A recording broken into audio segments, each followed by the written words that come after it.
Okay, and welcome to week 11 of the radio project. Okay, and welcome to week 11 of basic radio production.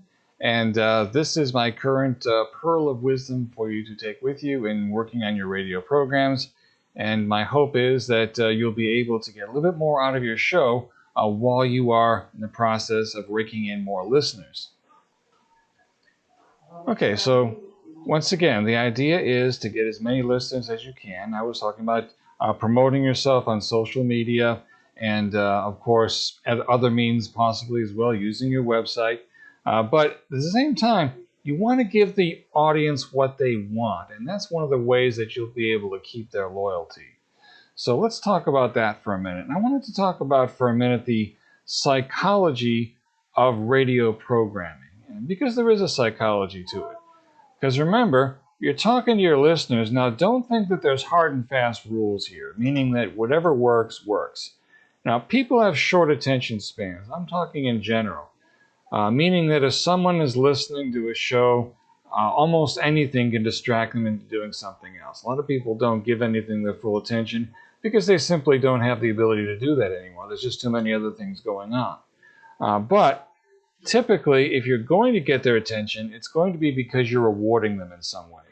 People want rewards for listening. Now, it could be a scheduled joke or something like that. It could be a contest.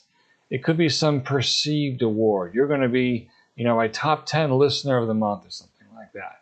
It could be some reward for participation. That could be a social media thing.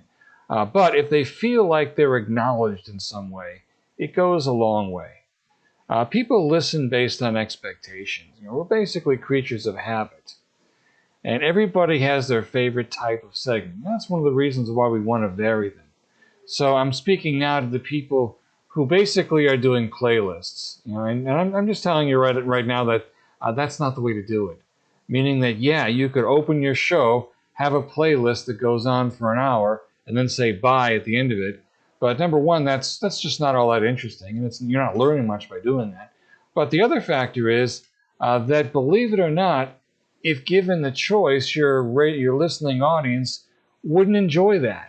They can get that on their own. They've already got iTunes. They can play whatever music they want. Instead, you're going to get them to listen to your version of their playlist, which isn't necessarily going to be good.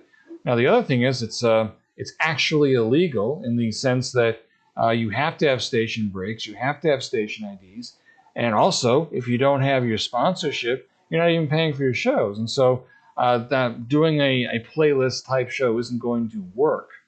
Now, the other factor is it could be that in addition to your music, which may well be a welcome thing, you at least have a few minutes here where you're introducing yourself, you're talking about what makes your show unique, and maybe giving them something else. So, the anatomy of a radio show. The opening monologue, that's one example. So, it could be that you open your show, "Hi, I'm Paul Joseph, and I'm here to talk to you once again about all the wonders of radio." And so it could be that I have an opening monologue where I am releasing my nuggets of wisdom for that particular day, or my daily rant or something like that. And so that's going to be up to you. Or it could be just you're introducing your show, reminding everybody who you are, and let's get right into the music. It doesn't even have to be very long, but it may be. A news segment. Maybe in between songs, you say, "Hey, just looked at the newspaper today, and things are interesting. So and so in the acting world, has taken this new position.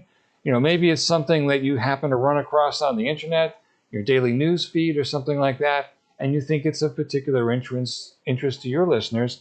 And so maybe you're not necessarily telling them anything new, but you're adding your perspective to it. A music segment, we've already talked about that. So if you've got a news show, maybe you have a break where you do some music. If you have a sports show, maybe you do that. So really, that's up to you. A happy talk segment.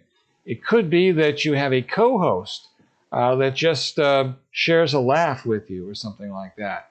Or you have, your 5 minutes of funny news. There was a segment back at WAEF called Pick Your News, where it would be some kind of a weird news show that really was, kind of It wasn't really news, but it technically was. Weird stories. I think like 50 pigeons exploded wedding. It turned out they were eating rice and the rice was hurting them or something like that. But that was the headline. And so what the heck does that mean? That sort of thing. You could have an interview segment where you are talking to someone. Maybe you're calling them on the phone and they're talking to you, or maybe they're in the studio. And so you have maybe a weekly interview or something like that, or one interview per show. The 520 Funny, if you listen to, I think it's Q98, they do that. We're at 520 on your drive home. And sometimes people actually wait for this. I want to hear a joke. And so there it is. And so those are possibilities. And so coming up next.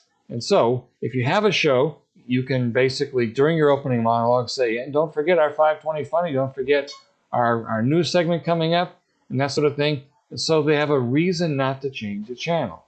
And so that gives your show a kind of synergy. And that's what I want you to think about. And remember the clock. Remember, you've got your top of the hour. That's, hello, it's 12 o'clock and you are with me now. And so, the 15-minute segment and 12:15, how's everyone doing? And so this show is sponsored by, and it's on MU Radio, MethodistRadio.com, that sort of thing. You've got your station IDs. It could be that at your 15-minute mark, that's where your interview begins or something like that. Bottom of the hour. What happens at the bottom of the hour? What makes your show special? Bottom of the hour, we have our music marathon or something like that. Show wrap-up. After your 45-minute mark, your show wrap-up, make sure that you actually end your show. Say, well, and this has been a very good show today, and I'm glad to have had the opportunity to speak to you all. And so don't forget to catch us tomorrow where we're going to talk about this. Maybe some foreshadowing. Now, what must you do is add some variety to your show. That's basically all I'm going to say. Try to use this as a means of spicing up what you're already doing. And that's it. Because remember, your show does not have to always have specific segments, but it should have some kind of personality that's predictable so that your audience knows what to expect.